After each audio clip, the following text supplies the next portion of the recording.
And if I told you once, I ain't gonna tell you twice. Salute all my real ones. Touchdown. Look, bro, we gotta do aliens exist. In my eyes, it's a 100% yes. Are they here on Earth? I'm pretty sure they're not, but I could be wrong. And yeah, that's how I felt about it. Let me take these captions off. We don't do closed captions here, boy. But yeah, I really do believe if you ever heard of the Drake equation tried its best. I forgot the name. I want to say his name was Henry Drake. He basically tried to come up with an equation that could take in all the factors and variables and probabilities of what life would need to become intelligent and self-aware, and also to become advanced. And I think the Drake equation said that at any specific given time, there should be 900 advanced civilizations in the Milky Way galaxy alone at one time. And it's crazy because I've had this conversation with different people, and I tell them that you also have to think about the span of the universe, right? The universe has been around for 13.8 billion years, right? And let's just say that for the past 10 billion years, life has been possible, right? There's a high probability that there was a civilization that rose to prominence before humans, who were advanced for, millennium, and wound up going extinct all before humans even built the pyramids, right? So there literally is the possibility that there was a civilization that was more advanced than we are now, but that they're already extinct.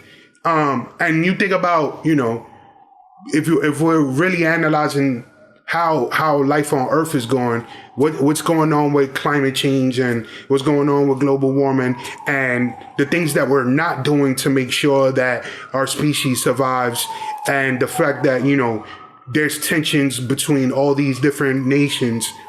What's the probability that we make it like another 1,000, 2,000 years? Who knows? I hope that we do, because I would love to, even though I'm not going to be here, to know that that our species was able to go beyond this planet. But I'm saying all of that to say that and you think about, you also look at what it took, how many different species. All right, let me gather my thoughts. How many different species that have existed on Earth? There's been millions, billions of different species, from ants to, phytoplankton to fish in the sea to humans to primates, everything. Out of all those different species, only one has made it to the level that we're at right now. And you think about it, right? We, as smart as we are, look at where we were at 500 years ago. There were no TVs, there were no electronics, there were no planes, there were no automobiles. We didn't have telescopes. We thought the Earth was the center of the universe. So it's only recently in these last 500 years that, we've grown exponentially in our knowledge. Yeah, I'm rambling on. Like, it all made sense to me and it all ties together. But yeah, we gonna get to the video. Like button, subscribe button, notification bell, press those. Let's go. Do you think there is life beyond the Earth? Hell yes. Yes, I do. Why is that? Scientifically been proven. Wrong. Are we alone, or is there life elsewhere in the universe? This is a question humans have wondered about for millennia, and one that people still have pretty strong opinions about, even though there isn't definitive evidence to answer the question one way or the other. Do you think that aliens have ever come to Earth? People say that there's been aliens and they implant, I forget what it's called, but they've made these fields and they've like produced something on Earth. I think Area 51 could be possible. It could be real. You know how there's Area 51 and all that kind of stuff. I reckon they've got technology that they're not bringing out yet. You know. Like, Do you think it's technology that came from aliens? Possibly. They could be sharing information and gaining technology from aliens. On YouTube, there seems to be some pretty good evidence about it, but I don't know. On YouTube, there seems to be pretty good evidence about it. Some videos of aliens? Yeah. That look convincing. Kinda, yeah. So the Anunnaki apparently were beings that came down from heaven, according to the old Sumerian text. With the wall paintings. Yo, what do I say? What do I say to some of this stuff, man? What do I say? I think so. There's one specific one that Joe, like, and I think I'm repeating this again, but it doesn't matter. Joe Rogan was saying that he heard a conspiracy theory talking about that the fact that aliens came like 200,000 years ago and accelerated, specifically Homo sapiens or whatever we were called before humans. The aliens came and accelerated our development, and that's why we're at the level that we're at now. The problem that I have with that is that people are so quick, and I feel like that's the problem with society now. We're quick to say, oh, it was aliens, oh, it was this. So it's just not possible that on our own we learned, we took the steps, and we just became smarter slowly but surely. So evolution is not a thing. It doesn't exist. Like, we couldn't just have evolved on our own and it was always fate for us to reach the point that we're at now. Like, people always want these sexy out of the world explanations like, oh, it was aliens or oh, it was, you know, spirits and this other thing and genetic, and it couldn't be evolution. It's like I guess my real problem is that it's always not the simple explanation with a lot of people. Like, and stuff in Sumeria. I think people believe that aliens have visited us just because they're not aware of how vast the universe really is. I mean, what is an exoplanet? Well, so and he has a point there, and I'm gonna stop cutting this off. He has a point there, right? With our current technology, it would take like 50,000 years to get to Alpha Centauri. Alpha Centauri is what? A light year is about 1 trillion miles or something like that. So it's 4 trillion miles away. Literally, to get to the closest star to us would take 50,000 years.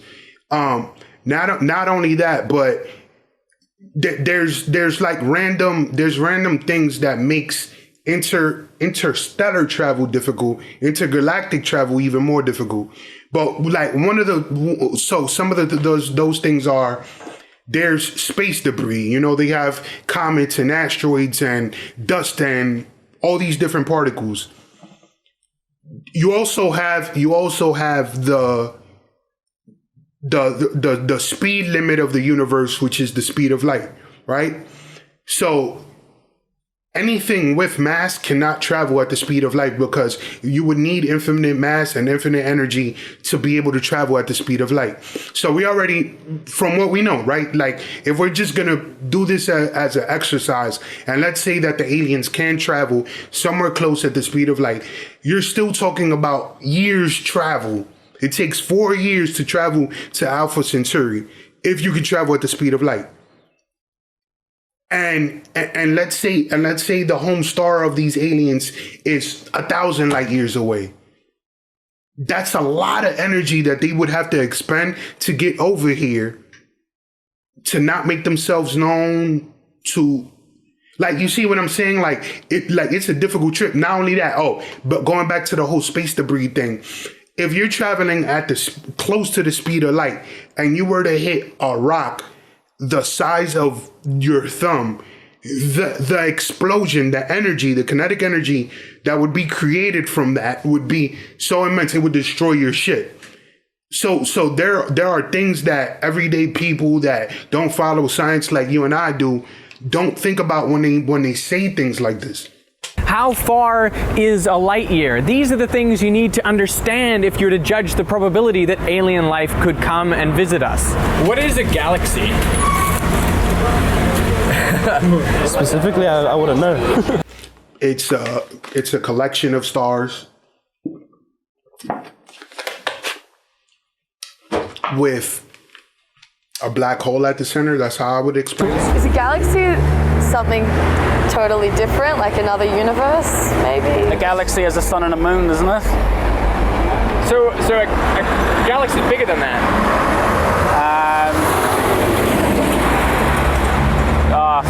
Galaxies, hundreds of stars, blah blah blah. In fact, hundreds of billions of stars. Yeah, hundreds of billions. Yeah. What is a galaxy? It's a collection of stars and gas that are held together in a gravitationally bound system. Every point of light that you see here is a star. When we say 200 billion stars, it's probably at least 200 billion stars. The galaxy is 100,000 light years across. So, it's just, the distances are unimaginable. 1 light year, don't forget, is 10 trillion kilometers. What's a light year? You're an engineer. A light year is 1,000 years, isn't it? A light year is 1,000 years? Isn't it? A light year is a measure of distance, not time. About 150 human years Would be a light year. would be like, that's what I believe it would be. Is it distance? Is it a distance? A light year? Have you heard the term exoplanet? No. No, never. Exoplanet? No. Like a planet that we're not aware of? Well, exo could be short for something. Extraterrestrial planet with extraterrestrial life, maybe? Something outside our planet? So an exoplanet is simply a planet that orbits a star other than the sun. Exo just means external, outside. So outside our solar system. So it's just a planet. You can. How many have you found? Me personally, 4,000. I found 6. But overall, we now know of over 800 planets that have been confirmed, and another probably 2,000 planets that are awaiting confirmation but are pretty strong candidates. So we don't see the planet directly, we see its impact on the star that it orbits. We do it from the ground with the Anglo-Australian telescope, and we look for the wobble of the star as the planet orbits it. The planet goes around and the star moves backwards and forwards. So if you can imagine seeing that from sort of along the line of sight a little bit more, say like in this cartoon here, then you would see the star moving towards you and moving away from you. And so what we see here is the light from the star becoming ever so slightly bluer as it moves towards us, and ever so slightly redder as it moves away. The big problem is that the main kind of planet you end up finding with this wobble technique, because it's really to the sun, reliant on the mass of the planet, are basically like Jupiter, Saturn, and then we've started to get down to Neptune and Uranus. To find smaller planets, NASA launched Kepler, a 1-meter telescope with a 95 megapixel camera. Its mission is to observe 130,000 stars in our galaxy and look for dips in brightness caused by planets passing in front of them. So Kepler 62 is a solar system with 5 planets, and the planets are very similar in size to the terrestrial planets, the rocky planets in our own solar system. So you have the star in the middle, then you have 3 inner planets. There's a green band, which is this habitable zone, the Goldilocks zone, where you can expect liquid water to exist on the surface of the planet. And in fact, there are 2 planets inside the habitable zone around Kepler 62. If you're going to start looking for life around nearby stars, this is probably the best one to start with. Is there life beyond the Earth? Well, we don't know for sure. We can't say yes, definitely, but the probability is very high. There are at least 200 billion stars in our galaxy. We now know that on average there is at least 1 planet per star in our galaxy alone, and there are another 100 plus billion galaxies in the universe. We also now know, thanks to the Kepler in the observable universe spacecraft, that at least 1 in 6 of those is Earth size, and so that's 33 billion potential Earth-sized planets. Not all of them are going to be able to have life, but the probability is getting pretty high already at this stage. So there is no definitive evidence that alien life exists, but the sheer size of the numbers suggests that they must be out there somewhere. But with the vast distances across the universe, chances are it's going to be a long time before we know for certain that we are not alone. I mean, yeah, pretty much. But it's literally so. with all the information that's available on the internet, it saddens me that like people they were talking about the Anunnaki and all of this other things. 150 years is a light year. Like, come on, bro. Like, the information's out there. Like, you don't have to guess or just make stuff up in order to be knowledgeable. You could literally take the time to learn. I don't know what to say. Like, this video, I thought they were gonna. I thought it was gonna be something else, and the fact that it's just like asking, random everyday people, and just to hear the answers, it just makes me say, boy. Mind you, I have a public school education, a New York City public school education, so if I can know this stuff, y'all can too. But yeah, man, we gonna leave it there. My name is Rain. Catch you on the flip side. RCP salute. Wait for it. Dab on them.